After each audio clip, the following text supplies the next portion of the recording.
사실 사랑합니다. 축복합니다. 제목이 있습니다. 같이 읽겠습니다. 여호와의 말씀, 선지자의 말. 아멘. 오늘은 제목이 여호와의 말씀, 선지자의 말인데요. 오늘 내용이 그런 내용을 품고 있어요. 오늘 26장부터 31장까지 이야기를 쭉 보고 이것에 대하여 생각해 보려고 합니다. 26장 1절 먼저 읽을까요? 26장 1절입니다. 유다의 왕 요시야의 아들 여호야김이 다스리기 시작한 때에 여호와께로부터 이 말씀이 임하여 이르시되, 여호야김이 다스리기 시작한 때다 이렇게 말해요. 지난번에 했죠. 김, 시 이렇게요.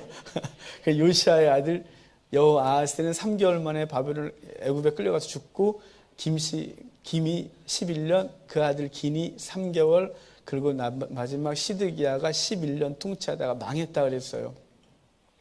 지금 여호야김이 다스리기 시작한 때라는 그 말씀은 이제 하나님의 심판이 이때부터 진행될 거예요. 요시야가 종교개혁을 열심히 하다가 죽었거든요. 그러고 나서 여호야김이 정권을 제대로 이어받고 얘가 엉망으로 살아요.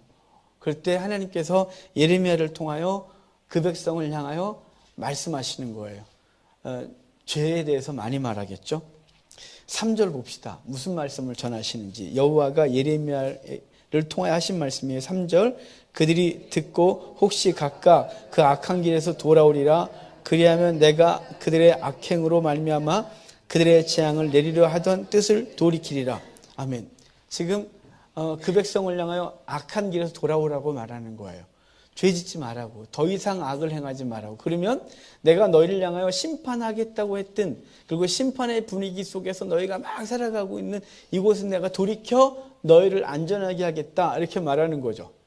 그러면서 하지 말아야 될 말이에요. 유대 이스라엘 백성들이 듣기 싫은 말, 그리고 그것은 아주 그 백성들에게 분노를 일으킬 말을 예레미야가 하는데요. 자, 6절 봅시다. 6절 같이 읽게요. 내가 이 성전을 실로같이 되게 하고 이 성을 세계 모든 민족의 저주거리가 되게 하리라 하셨느니라. 이 성은 뭐냐면 예루살렘이에요. 예루살렘을 어디같이 한다냐면 실로같이 하겠대요. 실로 저하고 설명 들으셨었어요. 저에게. 실로가 가장 먼저 법궤가 들어왔던 장소라고요.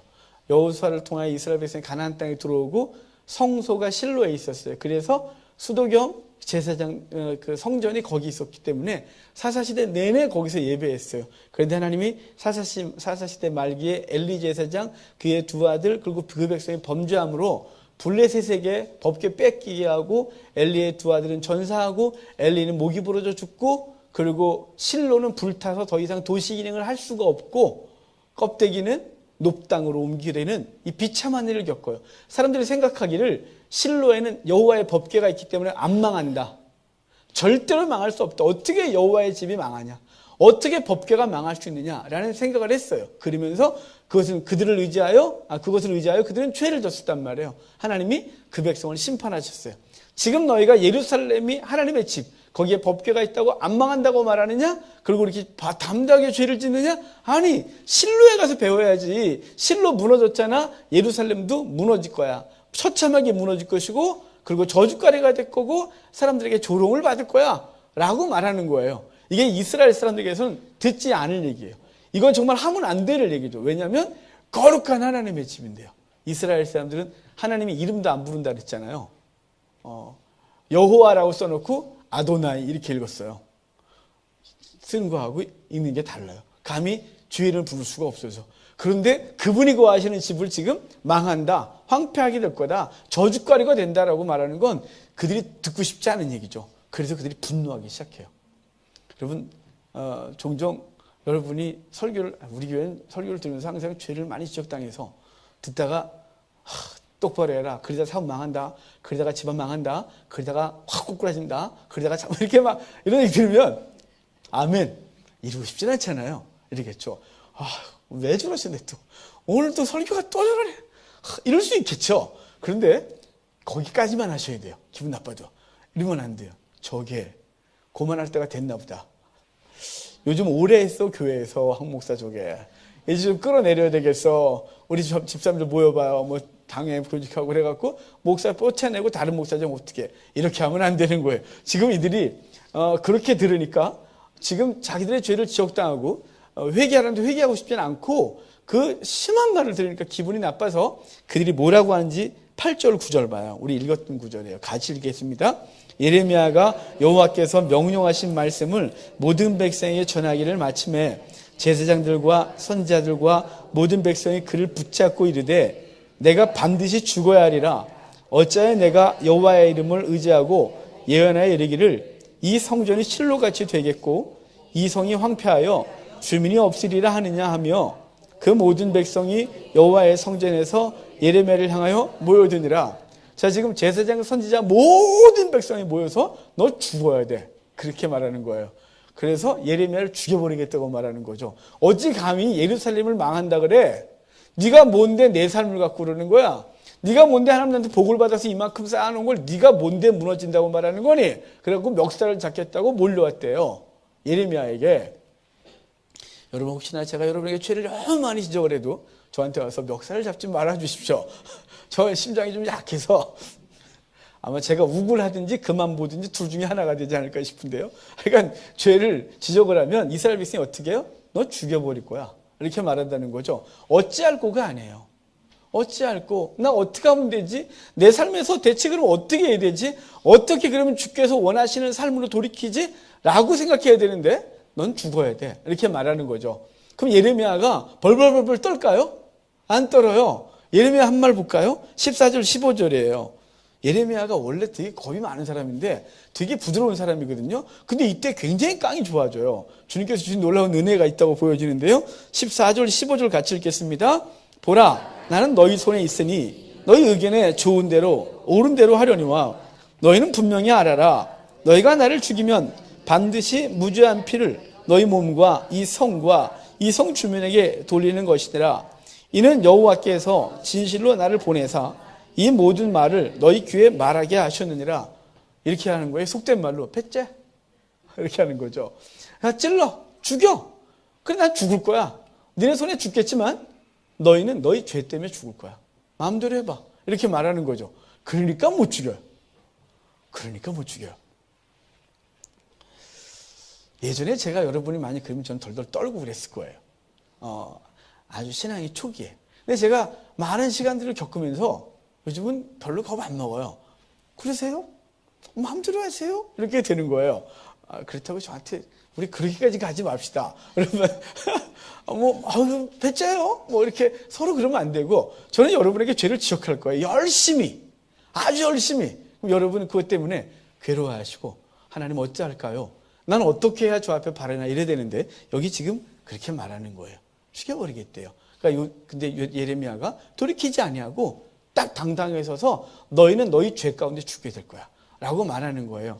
그런데 이제 중간에 얘기가 좀 있는데 그 얘기를 좀 내려놓고 한 사람이 똑같은 얘기를 하는 사람이 있어요. 자, 20절 봅시다. 20절 같이 읽겠습니다. 또 여호와의 이름으로 예언한 사람이 있었는데 곧 기럇 여아림 스마야의 아들 우리아라. 그가 예레미야의 모든 말과 같이 이 성과 이 땅에 경고하여 예언하며. 자, 지금 예레미야가 똑같은 말을 한 사람이 우리아라고 하는 한 사람이에요. 이 사람도 똑같이 너네 회개하지 않으면 망해. 너네 심판받아. 라고 말했어요. 그러면 제사장, 선지자, 백성들의 반응은 어떨까요? 똑같겠죠. 죽여버릴 거야. 라고 그랬어요. 그러면 우리아는 반응이 이제 예레미야를 받아서 본받아서 배째 이래야 되는데 우리아는 어떻게 하냐면요. 애굽으로 도망가요. 깜짝 놀래갖고. 그렇게 반응할 줄 몰랐거든요.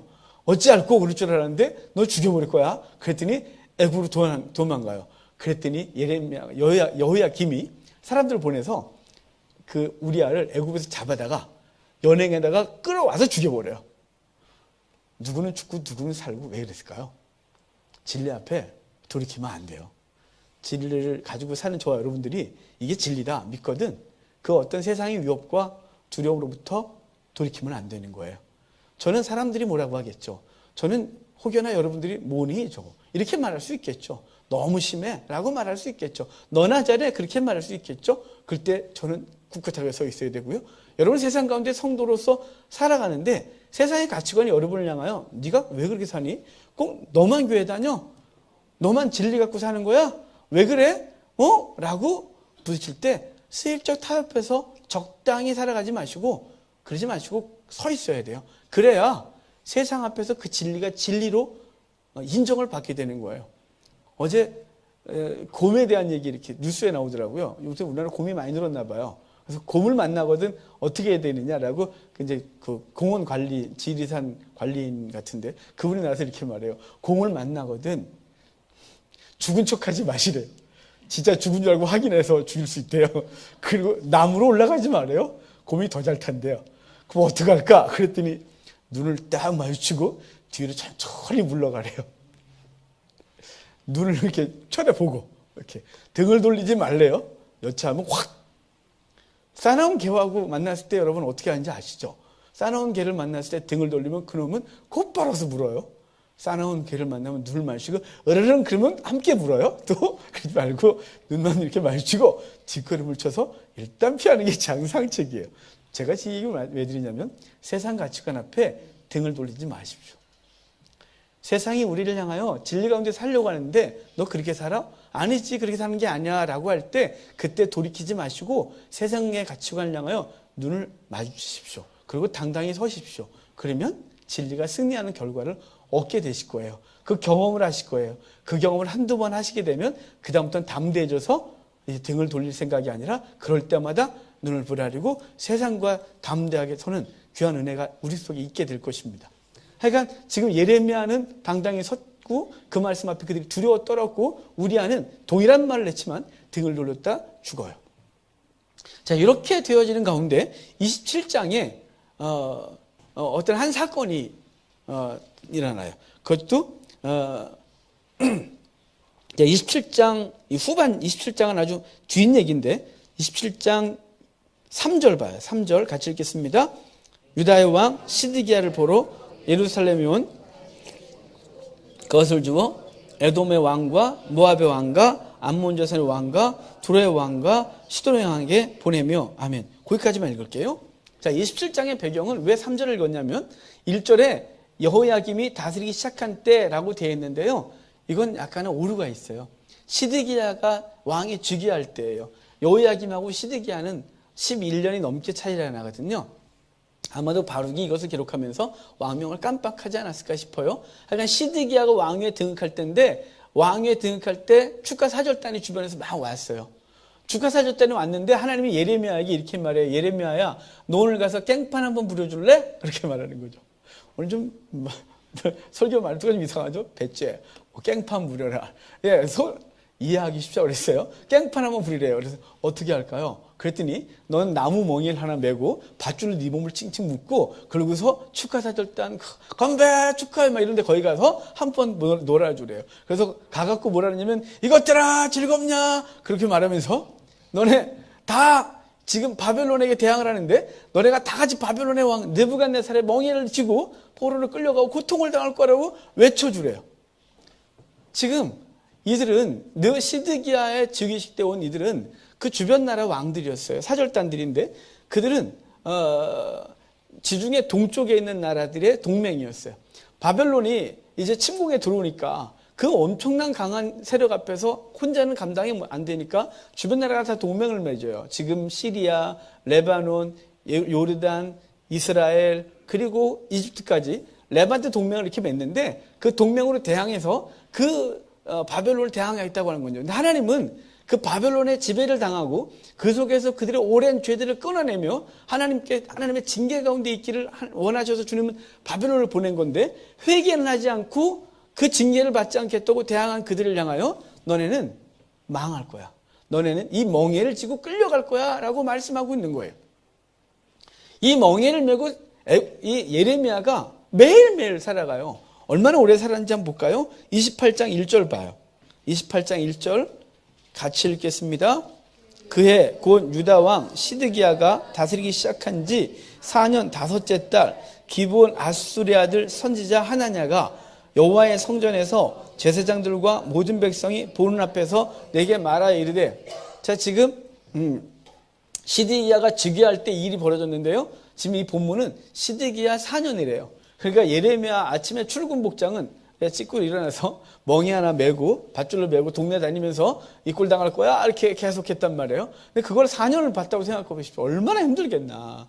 저한테 가끔 설교 때 이렇게 죄를 지적당한다는 거 그건 감당할 만한데, 제가 여러분 옆에 있으면서 아침에 눈 뜨자마자 똑바로 살아요, 그거 아니잖아요. 막 밤늦게까지 계속 그러면 와, 힘들지 않겠어요? 멍이 확 꺾어버리겠죠. 그만합시다 우리. 이렇게. 자, 지금 예레미야가 이러고 돌아다니는 거예요. 그러니까 이 하나냐라고 하는 이 선지자가 일어나서 화가 났어요. 그래서 예레미야에게 와서 예레미야 멍에를 뺏어서 확 분질러 버리고 이렇게 말해요. 자, 3절 봅시다. 3절 같이 읽겠습니다. 내가 바벨론의 왕 느부갓네살이 이곳에서 빼앗아 바벨론으로 옮겨간 여호와의 성전 모든 기구를 2년 안에 다시 이곳으로 되돌려 오리라.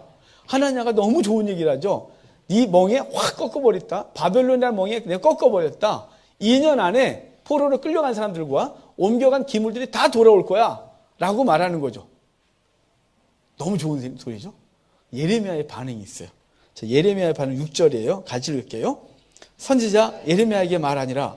아멘. 여호와는 이같이 하옵소서. 여호와께서 내가 예언한 말대로 이루사 여호와의 성전 기구와 모든 포로를 바벨론에서 이곳으로 되돌려 오시기를 원하노라. 아멘. 자, 지금 예레미야가 아멘 이 말은 믿음이 되게 말하는 거예요. 사실은 이거 약간 예레미야가 이렇게 비아냥거리고 있는 거예요. 자, 지금 우리나라를 향하여 누군가가 이렇게 말하면 좋겠죠. 여러분 걱정하지 마십시오. 우리나라가 2년 안에 세계 최강대국이 됩니다. 2년 안에 군사적으로 최강국이 됩니다. 2년 안에 우리를 힘들게 하고는 저 중국, 저 러시아, 북한, 일본 거기다 또 줬다 폈다 이렇게 뭐 줄 것 같다가 안 줄 것 같은 저 미국 다 무너뜨리고 우리나라가 세계 최강국 유일한 강대국이 됩니다. 경제도 살아납니다. 막 그러면 여러분 우리 아멘 해야 되겠죠? 아멘. 정말 간절히 바라지 않겠습니까? 저도 간절히 바라요. 왜 이렇게 조그만 나라에 태어나서 이 꼴을 당하나 싶을 때도 있고, 나도 저 큰 나라에 태어나서 확 이렇게 싶을 때 있는데, 하나님이 하는 선지자를 통하여 2년 안에 이런 일이 벌어질 거라고 하면 좋죠. 할렐루야 하고 아멘 해야죠. 지금 하나냐 그렇게 말하니까 예레미야가 아멘! 나도 그렇게 되길 원해! 그런데 아니야. 이렇게 말하고 싶은 거예요. 여러분, 우리가 원하는 말과 하나님 원하시는 말씀이 달라요. 자, 오늘 제목이 여호와의 말씀, 선지자의 말이에요. 여호와의 말씀은 뭐에 관심이냐면 우리 영혼과 그리고 그 죄에서 돌이켜 하나님의 거룩한 백성 그 관계를 맺고 사는 사람이 원하는 걸 원하는데, 우리가 원하는 건 하나님을 통하여 우리가 얻고 싶은 것들을 얻어내는데 관심이 너무 커요. 그래서 이 땅에서 잘 되는 것에 관심이 커서 그런 말을 던지면 아멘 하고 아멘 소리가 무지 커져요. 저도 이제 극동방송이나 기독교 방송을 종종 듣거든요. 왜냐면 제가 이제 차에서 다니면서 강의를 듣고 나름대로 차에서도 뭔가를 좀 공부하려는데 머리가 아플 때가 있어요. 막 운전하면서 그 강의에 집중하는 게 너무 힘들어서 그냥 내려놓고 그냥 그럼 또 무료회가 그러니까 극동방송이라든가 CBS를 틀어요. 그럼 설교들이 나오잖아요. 근데 설교하실 때 그 목사님들이 아멘을 요청할 때 보면 너무 좋아요.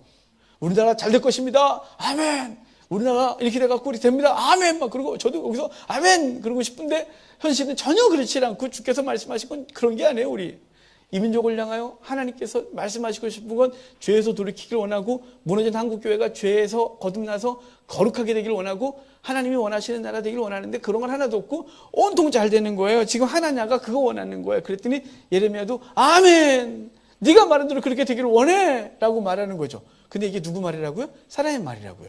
하나님의 말씀이 아니에요. 그래서 하나냐를 향하여 하나님이 징벌한 게 있어요. 자, 지금 어딜 보냐면요.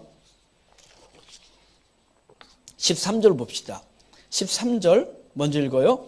너는 가서 하나님에게 말하여 이르기를 여호와의 말씀에 내가 나무 멍에들을 꺾었느냐?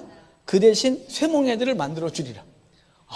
나무 꺾었다가 쇠멍에 했어요. 15절, 16절, 17절은 여러분이 눈으로 보세요. 이래요. 네가 감히 내가 하지 않은 말을 하나님 말씀이라고 전했기 때문에 너는 심판을 받아야 되는데 금년 안에 죽으리라 라고 했고, 맨 마지막 절을 보면 그의 7월에 죽었다 이렇게 돼 있어요. 자기가 하고 싶은 말을 여호와의 말씀이라고 포장해서 말했다가 그는 죽은 것이에요. 자, 이것에 대해서 사람들이 또 속은 게 있어요. 29장인데요 29장은 배경을 설명드릴게요. 29장은 바벨론의 2차 포로로 끌려간 사람이 많이 끌려가. 근데 1차 때는 다니엘과 그의 친구들이 볼모로 끌려간 거고 2차 때는 여호야긴 왕과 함께 엄청나게 끌려갔어요. 끌려가고 얼마 안 된 상황이에요. 얼마 안 됐을 때인데 몇 년 안 된 거죠. 그럴 때 바벨론에서 폭동이 일어나요. 그 포로로 끌려간 유대인들이 폭동을 일으켜서 바벨론에 대항해요. 그랬다가 대학살을 당해요. 그 현장에서. 왜 그랬냐면 지금 하나냐의 이 말과 연관돼요. 2년 안에 바벨론이 무너질 거라는 거였거든요. 돌아오겠대요. 그 예언을 이 거짓 선자들이 자꾸 하고 다닌 거예요. 그래서 그 말을 믿은 이스라엘 백성들이 포로지에서 폭동을 일으킨 거예요. 그래? 무너져? 그럼 하나님 우리와 함께 하시는 거야? 그래갖고 그 포로로 끌려간 그 적은 숫자가 바벨론이 보기엔 적은 숫자인 거죠. 지들은 숫자가 좀 된다 보여도 폭동을 일으켜서 대학살을 당해요.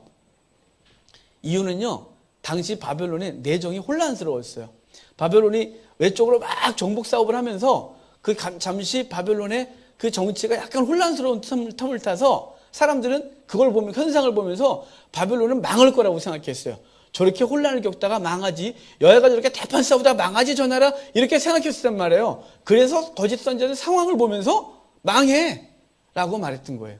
그 말을 믿은 백성들이 폭동을 일으켜서 대학살을 당했고, 하나님은 쓸데없이 와갖고 2년 안에 바벨론 무너져 라고 했다가 그애 죽은 거예요. 자, 이들에게는, 거짓 선자들은 상황을 하나님의 말씀이라고 보는 거예요.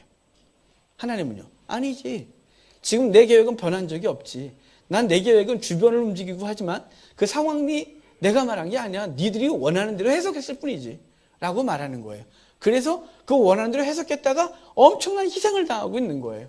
지금 그 얘기가 29장이에요. 그래서 예레미야는 이렇게 말해요. 그 바벨론의 포로로 끌려가서 폭동을 일으켜 죽고 살아남은 사람들을 향하여 뭐라고 말하냐면, 자, 1절 좀 볼까요? 29장 1절 같이 읽겠습니다. 선지자 예레미야가 예루살렘에서 이 같은 편지를 느부갓네살이 예루살렘에서 바벨론으로 끌고 간 포로 중 남아있는 장로들과 제사장들과 선지자들과 그 모든 백성에게 보내었는데, 자, 5절, 6절, 7절 같이 읽겠습니다. 너희는 집을 짓고 거기에 살며 텃밭을 만들고 그 열매를 먹으라. 아내를 맞이하여 자녀를 낳으며 너희 아들이 아내를 맞이하며 너희 딸이 남편을 맞아 글로 자녀를 낳게 하여 너희가 거기에서 번성하고 주도들지 아니하게 하라. 너희는 내가 사로잡혀 가게 한 그 성읍을 평안을 구하고 그를 위하여 여호와께 기도하라. 이는 그 성읍이 평안함으로 너희도 평안할 것이다. 하면 지금 포로로 끌려가서 거기서 노역을 하다가 대학살당한 그들을 향하여 제발 가만히 있어. 집 짓고 농사 짓고 결혼하고 애만 낳고 있어. 좀 70년 지나면 돌아오게 할 거야 라고 10절에 얘기해요. 70년이 지나야 되는 거야. 하나님의 계획은 너희들의 죄를 뽑아내는 게 계획이야. 그 오랫동안 죄 가운데 있던 너희들을 새롭게 하려고 하나님이 계획하는데 너희가 스스로 그것을 참기 힘들다고, 너희가 원하는 것을 하겠다고 그러지 마. 좀 그냥 집 짓고 아이 낳고 있어. 그 하나님 앞에 기도하고 그 백성을 위해 기도하고 그러고 있어. 그래야 너희가 좀 너희들을 위해서 유익해라고 말해주고 있는 거예요. 때가 되면 돌아오겠대요. 10절에 70년이 차면 돌아오리라. 11절 읽을게요. 11절 같이 읽겠습니다. 여호와의 말씀이니라. 너희를 향한 나의 생각은 내가 하나니 평안이요 재앙이 아니니라. 너희에게 미래와 희망을 주는 것이니라. 아멘. 여러분, 이 말씀 기억하셔야 돼요. 주님이 우리를 향한 말씀은, 우리를 향한 계획은 재앙이 아니라 평안이에요. 평안이에요. 그런데 여러분들이 이렇게 말할 수 있잖아요. 주님, 내 삶에 평안 없어요. 재앙 같아요. 여러분, 주님께서 왜 그 시간들을 보내게 할까요? 주님께서는 근본적인 어떤 것을 이루기 위해서 그래요. 지금 30장과 31장에도 오늘 여기까지 본다 그랬는데 전체가 뭐냐면 내가 너희를 돌아오게 하고 회복시켜주고 거룩한 마음 주고 내가 너희를 돌볼 것이라는 회복의 예언을 뒤에 계속 해주고 있는 거예요. 하나님께서는 우리를 향한 생각은 재앙이 아니고 평안이래요. 평안이요. 그런데 현실은 평안이 아닐 때가 참 많잖아요. 아니면 나를 향한 하나님의 계획은 평안이라면서요. 내게 평안이 없는데 무슨 평안이에요? 라고 말하는 거예요. 그러면 선지자의 말과 여호와의 말씀이 어떻게 평안에 다른지 볼까요? 선지자의 말은 이래요. 인간의 말은 이래요. 우리의 환경이 바뀌어지고 환경이 내가 원하는 대로 만들어져야 얻어지는 평안을 얘기를 하는 거예요. 그래서 내가 원하는 환경으로 만들어놔야 되는 거죠. 그래서 그것 때문에 기도하고 작정 기도하고 금식 기도하며 매어 달리는 거예요. 환경 좀 바꿔달라고. 그래야 평안이 생길 것 같으니까. 근데 여러분, 인생 살만큼 살아보셨으니까 돌아보십시오.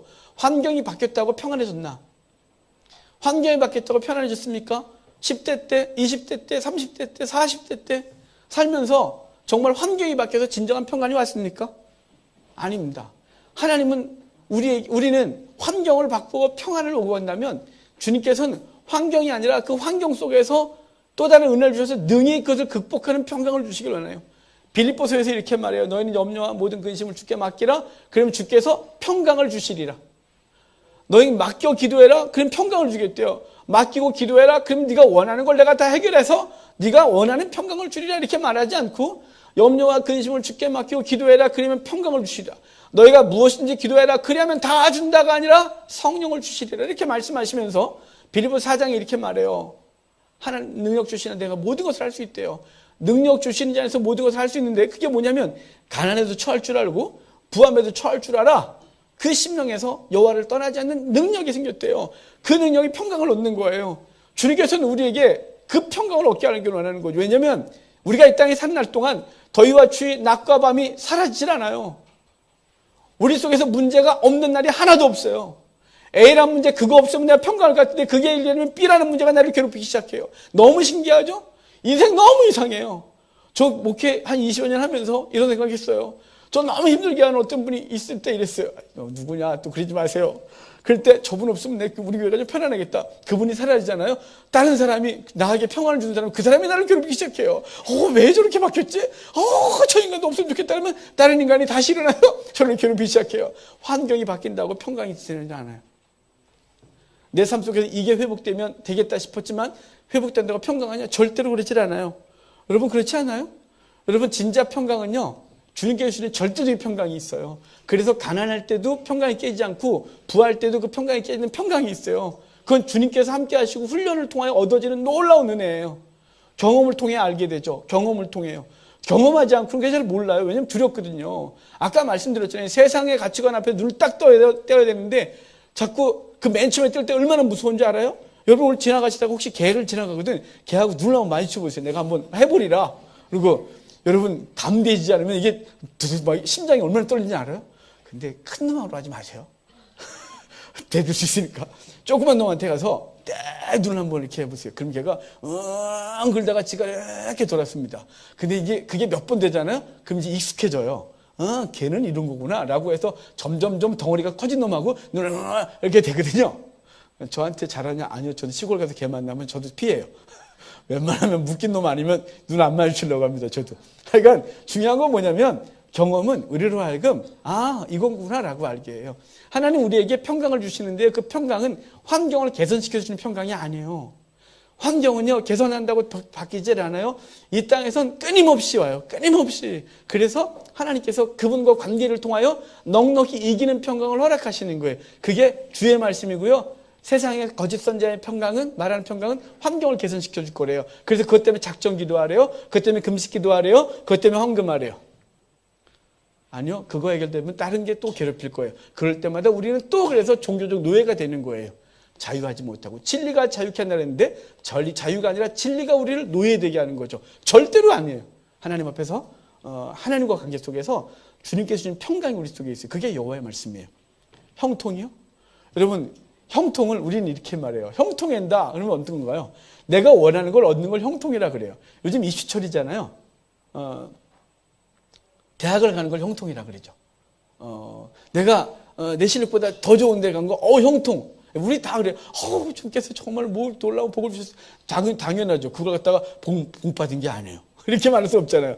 얘가 공부를 중간 정도밖에 안 했는데 상위권 대학을 갔네. 저주받았네 얘는. 이렇게 말하지는 않아요. 우리는 다 잘 됐다 그래요. 여러분 우리가 뭐 사업을 하다가 잘 되면 형통했다 그래요. 그걸 불통하다고 말하지는 않아요. 그럼 반대는요. 떨어지면 불통. 사업을 하다가 실패하면 불통. 뭐 이렇게 말하겠죠. 왜냐하면 우리가 형통하다고 하는 건요. 그 근거가 어디냐면 우리의 탐욕에 있어요. 우리의 탐욕에 맞으면 형통, 그렇지 않으면 불통이라고 생각을 하는 거예요. 로또를 샀어요. 근데 1등을 했어요. 형통한 거죠. 진짜일까요? 아니요. 복권 당첨된 사람들을 다 연구해봤잖아요. 어떻게 되는지 그 인생이 망가지는 거죠. 20대 때 대박이 터졌어요. 그 친구 복일까요? 전 복 같지가 않아요. 그 친구는 저주 가운데 있는 거예요, 도리어. 왜냐면 그 친구는 조금 벌어서 적게 벌어서 그거 갖고 그 한 끼를 해결하는 즐거움을 이미 몰라요. 그 친구는 너무 빨리 성공해서 그래요. 그 친구는 20대 때 연예인이 많이 성공하면 그 아이들의 삶이 망가지는 걸 너무 많이 알아요. 20대 땐 밥을 굶어봐야 돼요.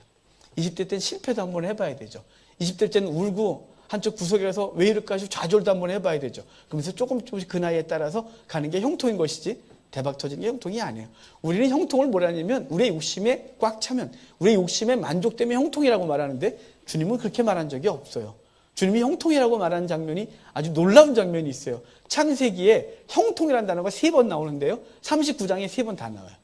그 39장에 형통이라는 단어가 3번 나오는데 창세기 39장은요. 요셉이 왕자처럼 자라다가 요셉이 왕자처럼 긴 옷을 입고 형제들은 일하는데 자기는 집에서 아버지 옆에서 쫙 있으면서 고급 음식을 먹던 그가 노예로 끌려가서 노예로 팔렸는데 형통했다 그래요. 그 노예로 열심히 살았어요. 그냥 내가 열심히 하리라. 열심히 해서 모든 집안 사물을 다 맡았는데 한 사람 부인은 안 좋잖아요. 근데 보디발의 아내가 요셉이 너무 잘생겼어요. 잘생겨도 죄예요. 어떻게든 유혹을 해보고 넘어뜨리려고 했는데 요셉이 여호와께 득죄하지 아니하리라고 거절했는데 그것이 또 누명을 져서 강간 미수봉으로 감옥에 가요. 그런데 형통했더라 이렇게 말하는 거예요. 이건 불통이죠. 잘 살던 그가 노예가 되는 건 불통. 정직하게 해보려고 했는데 하나님 앞에 내가 여호와께 득죄하지 아니하리라. 내가 주님 섬기는 사람을 이렇게 안 할래? 그랬더니 그러면 그러니? 그래갖고 복종이 되는데 강간 미수봉이라는 더러운 제목을 뒤집어 쓰고 깜빵에 갔어요. 하나님 형통했대요. 여러분 형통이래요 그게. 왜 형통일까요? 하나님은요 그 현실을 말하는 게 아니라 하나님은 요셉의 전 인생 속에서 오늘을 형통이라고 말하는 거예요. 요셉의 전 인생 속에 요셉은 애굽의 총리가 될 거고요. 총리가 되기 위해서는 애굽의 총리가 되기 위해서는 그 집에서 떠나야 됐고 노예가 되어야 됐고 감옥에 가야 됐고 거기서 술 맡은 거나 떡 맡은 거나 만나야 됐고 꿈꿔봤어야 됐고 해석해야 됐고 그 17살에 잡혀가서 13년의 이상을 그 어려운 시간을 보내면서 그 과정을 통해 요셉은 총리가 되고 총리가 민족을 건지는 놀라운 은혜가 있는 거 그걸 형통이라고 말하는 거예요. 근데 우리는 형통을 오늘 당장 잘 돼야 형통이라고 말하는 거죠. 오늘 내가 원하는 탐욕을 꽉 채워주는 걸 형통이라고 말하는 거예요. 오늘 어려움, 오늘 실패, 오늘 절망 형통 아닌 거지. 이건 불통이라고 말하는 거예요. 아니죠 여러분. 하나님은 우리를 통하여 하나님이 하실 일, 우리 개인을 유익하게 하고 우리를 통하여 하나님의 나라를 세우고 이 땅을 유익하게 하는 그 과정을 이루시기 위하여 오늘 우리를 잠시 낮추는 그 과정을 형통이라고 말하는 걸 기억하시길 바랍니다. 거짓 선자의 말들은 오늘 당장 내가 원하는 걸 잘 되는 걸 형통이라고 말해요. 그래서 수단과 방법을 가리지 않게 하고 얻어만 내면 되기만 하면 형통이라고 말하는 거예요. 이건 거짓말인 거예요. 하나님 형통은요 과정 전체를 다 형통이라고 말하는 거예요. 넘어짐도 슬퍼함도 절망함도 그리고 그 굶주림도 다. 그래서 로마서 8장 28절에 하나님을 사랑하는 자 곧 그 뜻대로 부르심을 입은 자들에게는 모든 것이 합력하여 선을 이룬다라고 말하는 그것이 하나님 말씀하신 형통인 줄 믿고 오늘 우리에게 주어지는 이 시간들을 주의 눈으로 보는 귀한 은혜가 있기를 바랍니다. 주님이 원하시는 건 뭐냐면 우리가 원하는 것을 얻게 하시는 거 주의 관심이 아니에요. 주의 관심은 뭐냐면 하나님과 관계 속에서 성도가 관계하는 거예요. 주님 원하시는 건 최종적인 목적이 관계고 오늘도 주께서 우리에게 원하시는 것이 하나님과 관계인 거예요. 그래서 하나님의 백성으로 오늘을 살아가는 귀한 은혜가 있어야 되겠죠. 선지자의 말, 사람의 말은 우리가 원하는 말에 귀 기울이게 해요. 여호와의 말씀은 우리가 원하는 것이 아니라 하나님이 근본적으로 우리에게 무엇이 좋은지를 아시고 그 과정을 이끌어 가시고 결과적으로 하나님과 온전한 관계를 맺게 하고 그를 통하여 하나님이 놀라운 일들을 이루시게 하는 것, 그걸 형통이라고 말하는 거예요. 그것이 여호와의 말씀인 것이에요. 이걸 세상이 너무 싫어해요. 그런데 요즘 제가 이 연말이 되면 해마다 하는 그게 있어요. 10년이 훨씬 넘었네요. 거의 한 20년 동안 싸운 것 같아요. 말씀 복귀하지 말라고. 올해도 지난주부터 싸우기 시작했어요. 저한테 그 광일 이게 나오겠다. 광일이라고 하는 그 기독교 용품 만드는 업체가 있어요. 거기서 이메일이 왔어요. 뭐가 왔냐면 올해도 말씀 복귀하시라고. 올해는 더 특별한 제작이 있다고 뭐 이렇게 제작했다고 하면서 409절 갖고서 올해 주신 말씀이라고 그걸 또 보낸 거예요. 그래서 거기다 대고 또 메일 보냈어요. 이거 하지 말라고. 당신이 몇 푼 돈 벌기 위해서 하나님의 말씀을 왜곡시키지 말라고 그래서 보냈어요. 그 다음부터는 저한테 이메일 안 오더라고요. 이걸 제가 여기저기 사이트에 다 올려요. 하여간 제가 글을 쓸 수 있는 모든 사이트에 해마다 올려요. 그런데 올해 어떤 사이트에선 저를 내보냈고, 그리고 이제 탈퇴시켰어요. 그 다음에 어떤 데서는 그 댓글이 많이 남는데, 댓글을 누가 긍정적인 댓글을 다냐면요, 성도들이요. 너무 고마워요. 성도들이 이렇게 댓글 달아요. 목사님, 알았습니다. 올해부터는 그거 안 하겠습니다. 목사님 맞습니다. 한국교회 갱신을 위하여 열심히 달려주십시오. 등등등 이렇게 막 써줘요. 근데 그걸 거기다 댓글을 못되게 다는 사람들이 누군지 알아요? 목사예요. 남는 기억, 요번 주에 댓글 하나가 기억에 남는 게 있어요. 이래요. 그걸 통해서 긍정적인 효과가 있는데 당신은 너무 부정적인 것만 본대요. 그래서 이걸 죄라고 말할 것까지 없지 않냐? 이거 그냥 좋게 볼 걸. 그래서 댓글을 써놨어요. 거기다 또 쓸 게다가 거기서 잘못 싸우다 보면 영광 가릴까봐 댓글을 더 이상 안 달았어요. 여러분 그럴까요? 꽁 잡는 게 맨가요? 은혜가 되면 되는 건가요? 그냥 교회 가서 헌신하고 헌금 많이 하면 신앙생활 잘한 건가요? 전혀 아니에요. 꽁 잡는 게 매가 아니에요. 그게 아니고요. 하나님 앞에서 바른 것을 해야 되겠죠. 그러니까 우리가 하나님 앞에서 바르지 않은 것에 대해 자꾸 타협하려고 하는 거예요. 절대 그러지 마십시오. 하나님께서 우리가 원하신 거 뭐냐면 좋은 얘기 줘갖고 그것을 그거 붙들고 1년을 살아가고 잘 될 거야. 이거 붙들고 1년을 살아가면서 잘 될 거야. 난 잘 될 거야. 이렇게 착각하게 만드는 게 아니고요. 하나님 우리를 잘 되게 하기 위해서 죄를 지적하세요. 하나님 우리를 잘 되게 하기 위해서 오늘을 심판하세요. 그래서 하나님 히브리서 12장에 징계라는 단어를 썼잖아요. 자녀는 다 징계를 받는 거래요. 징계가 없으면 사생자래요. 그럼 징계는 벌에 대한 결과인 거예요? 아니요. 징계라는 단어가 그랬죠. 파이데이아. 사람 만들다, 훈련하다 라는 단어라고요. 사람을 만들어가는 과정이에요. 그래서 징계의 결과가 뭐냐면요. 진리 가운데 우리가 들어가게 하고 의와 평강의 열매를 맺는 게 징계의 목적이래요. 여러분 의와 평강이요. 우리를 거룩하게 하고 진정한 평강 가운데 들어가게 돼요. 오늘 우리를 흔들어 놓으신 삶 때문에 평강이 깨진 것 같고 어렵고 고통스러워도 이 시간들을 지나고 결과가 뭐냐면 그 어려운 시간들을 보내고 나면 의와 평강의 열매를 맺게 하고 진리 가운데 우리를 들어가게 하는 게 주의 목적인 거예요. 그것이 여호와의 말씀이에요. 사람의 말은요. 거기에 관심이 없어요. 오늘 당장 우리의 유익에 관심이 있어요. 그거는 사람의 말인 거예요. 우리 속에서 그 말이 자꾸 떠오르거든. 사람의 말이 또 이게 아니지 라고 하고 여호와의 말씀을 받고 그 말씀 가지고 우리의 신앙을 온전히 하는 귀한 은혜가 있기를 바랍니다.